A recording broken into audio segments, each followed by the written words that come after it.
ওটা ওই তো আছে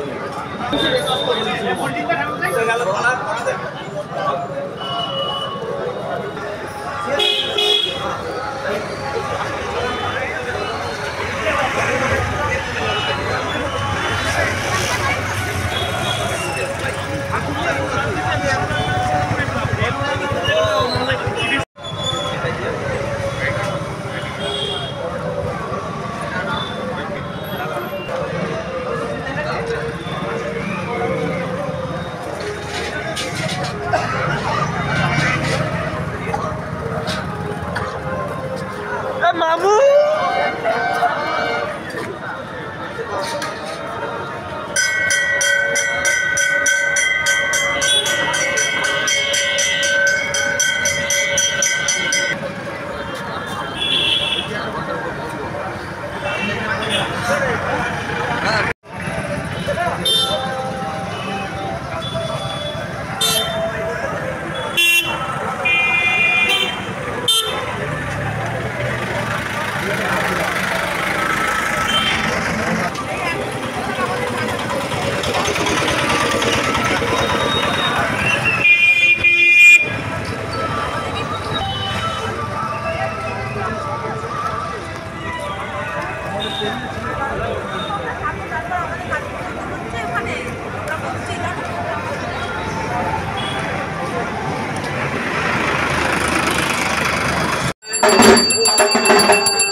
পরম সৌভাগ্য উৎসবে কিন্তু 500 বছরের প্রতীক্ষার অবসান। আজকে অযোধ্যায় রামলালা তার সেই উপলক্ষে আমাদের আরামবাগ লোকসভায় সমস্ত জায়গায়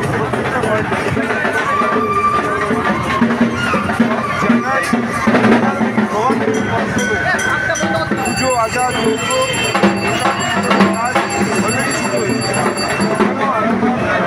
আরামবাগ শহরে শুরু করেছি।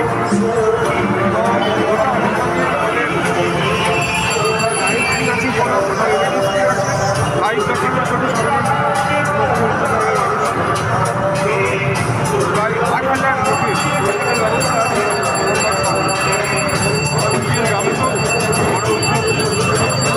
আমার নিজের বিধায়ক কেন বড় উৎসব শুধু আরামবাগ কোনায় আজকের এই তৃণমূলের আবার মিছিল আছে ঠিক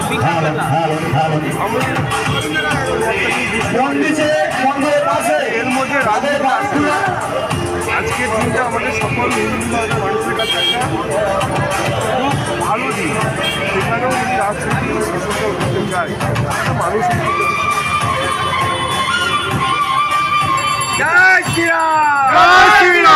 দাদা আজকের বিষয়টা যদি একটু বলেন। দেখুন, ঐতিহাসিক মর্যাদা পুরুষ ভগবান শ্রী শ্রী রামচন্দ্রের বাল্যকালের যে অবস্থা, সেই বাল্যকালের রামলালার ছবি, রামলালার প্রাণ প্রতিষ্ঠা আজ অযোধ্যা নগরীতে হচ্ছে। সেই উপলক্ষে আজকে সারা ভারতবর্ষের মানুষ, বিশেষ করে সনাতনীরা বিভিন্ন উৎসব অনুষ্ঠানের মধ্য দিয়ে এই দিনটিকে আজকে পালন করছেন।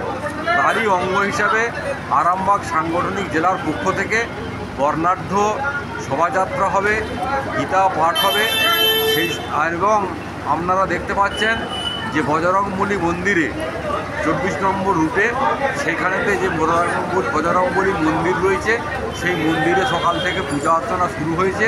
সারাদিনব্যাপী নানা অনুষ্ঠান আছে। একটা বিষয় দেখলাম, শুধু ভারতবর্ষের মাটি কেন, আরও কিছু দেখলাম যে সংবাদ মাধ্যমের মাধ্যমে দেখলাম যে ইংল্যান্ড, আমেরিকা, অস্ট্রেলিয়া সহ এই রাম মন্দিরের একটা বিরাট। রাম তো কারো একার সম্পত্তি নয়, রাম ভগবান, রাম সনাতনীদের কাছে উপাস্য দেবতা।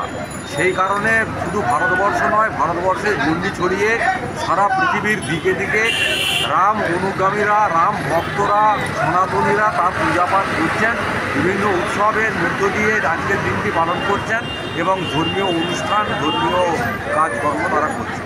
দাদা একটা বিষয়, এই যে আজকের দিনে রাজ্যের মুখ্যমন্ত্রী মাননীয় মমতা ব্যানার্জি যে সংহতি দিবস পালন করছে, এই বিষয়ে আপনার কী মত?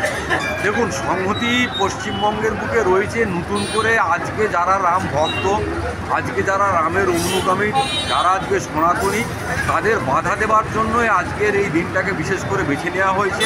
কারণ তিনি রাজনৈতিক গিমিকে বিশ্বাস করেন। সারা ভারতবর্ষ তথা পৃথিবীর মানুষ যেখানে আজকে অযোধ্যায় রাম মন্দিরের প্রতিষ্ঠা, রামলালার বিগ্রহ প্রতিষ্ঠার দিকে তাকিয়ে রয়েছেন, সেই জায়গায় দাঁড়িয়ে তিনি এই কাজ করছেন। আপনারা জানেন, টেটের পরীক্ষা যেদিনের প্রধানমন্ত্রী যশস্বী নরেন্দ্র মোদী পশ্চিমবঙ্গে গীতাপাঠ অনুষ্ঠানে আসবার জন্য চেষ্টা করেছিলেন, আসতেন, সেই দিনই দেখা গেল যে উনি টেটের পরীক্ষা দিন স্থির করলেন। এইভাবে সনাতনীদের, বিশেষ করে হিন্দুদের, বিশেষ করে ধর্মীয় ভাবাবেগে যারা আছেন সেই সমস্ত মানুষদের আঘাত সৃষ্টি করার জন্য, ব্যাঘাত সৃষ্টি করবার জন্য, বাধা দেওয়ার জন্য এই সমস্ত কার্যক্রম করছেন। সংহতি কি আজকের দিনকে সংহতি দিবস পালন করতে হবে কেন? কালকের দিনে সংহতি দিবস পালন করা যেত, বিগত দিনেও পালন করা যেত। সেই সমস্ত না করে আজকের দিনটাকে বেছে নেওয়া হচ্ছে।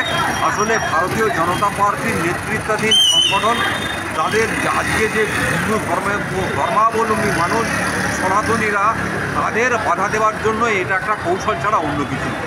তৃণমূল বলছে এই যে রাম মন্দির প্রতিষ্ঠার নামে লোকসভা ভোটে দেওয়া হচ্ছে, কি বলবেন? রামকে নিয়ে আজকের দিনে তো এটা রামকে নিয়ে আজকের দিনে বিজেপি রাজনীতি করছে এটা নয়। রাম সনাতনীদের কাছে উপাস্য দেবতা, সেটা ছিল, আছে এবং থাকবে। রাম মন্দিরের আন্দোলনের ইতিহাস আজকের তো নয়, 1949 সাল থেকে এই আন্দোলন শুরু হয়েছিল। এই আন্দোলনে প্রাণ পেয়েছে 1985 সাল থেকে। 500 বছরের যে গ্লানি, সেই 500 বছরের গ্লানিকে দূর করে আজকে রামলালার বিগ্রহ প্রতিষ্ঠা হচ্ছে। সেই জায়গায় কে কী বলছে সেটা দেখার বিষয় নয়, আসল কথা হচ্ছে যে সনাতনীদের বাধা দেওয়া। ধন্যবাদ। বলছি দাদা, আজকের আপনাদের এই যে বিষয়টা হনুমান মন্দিরে যে পূজা অনুষ্ঠান হচ্ছে, একটু বিষয়টা যদি বুঝিয়ে বলেন। দেখুন, পূজা বলতে আজকে হচ্ছে আমাদের সনাতনী হিন্দুদের সব থেকে সুখের খুশির দিন। আজকে 500 বছর পর রাজা রাম আবার তার গর্ভ গিয়ে ফিরেছে। এবার সেই কারণে আমাদের এখানে অনুষ্ঠান হচ্ছে। অনুষ্ঠান মানে আজকে আমাদের এখন আমরা পথসভা আছে, আমাদের র্যালি আছে, এরপরে আপনার গীতাপাঠ আছে, হনুমান চালিসা পাঠ আছে, মহাযজ্ঞ আছে এবং সকাল 11টা থেকে রাত অবধি আমাদের মহাভোগ আজকে মানে সারাদিনই অনুষ্ঠান আছে? সারাদিন অনুষ্ঠান আছে। আপনার নাম? আমার নাম সুব্রজিৎ সিংহ রায়, মন্দির কমিটির সভাপতি, বজরং বাহিনী। ধন্যবাদ। তন্ত্র মন্ত্র করে দেখি তার ভিতরে তুমি না। তন্ত্রমন্ত্রে আমরা বিশ্বাসী নই, মানব প্রেমে বিশ্বাসী। মানবতার বীজ বপনে 24 থেকে 28 জানুয়ারি আমরা আয়োজন করেছি আন্তর্জাতিক গোসাই পরবের। পঞ্চম বর্ষে তিঘুরির মাঠে পরবে থাকছে এদেশের পাশাপাশি বাংলাদেশ, রাশিয়া, জাপান সহ বহু দেশের বাউল পুকিরা। থাকবে পুরুলিয়ার ছোয়ের মুখোশ থেকে খোয়াইয়ের হাট, হস্তশিল্পের সম্ভার, বাংলাদেশের নকশি কাঁথা, পিঠে ফুলের স্টল। মানুষের মধ্যে ঈশ্বরের অস্তিত্ব খুঁজতে সামিল হন আমাদের সকলের উৎসবে। শাস্ত্র গ্রন্থ পড়ি যত, আরো দূরে সরে যাই, আরো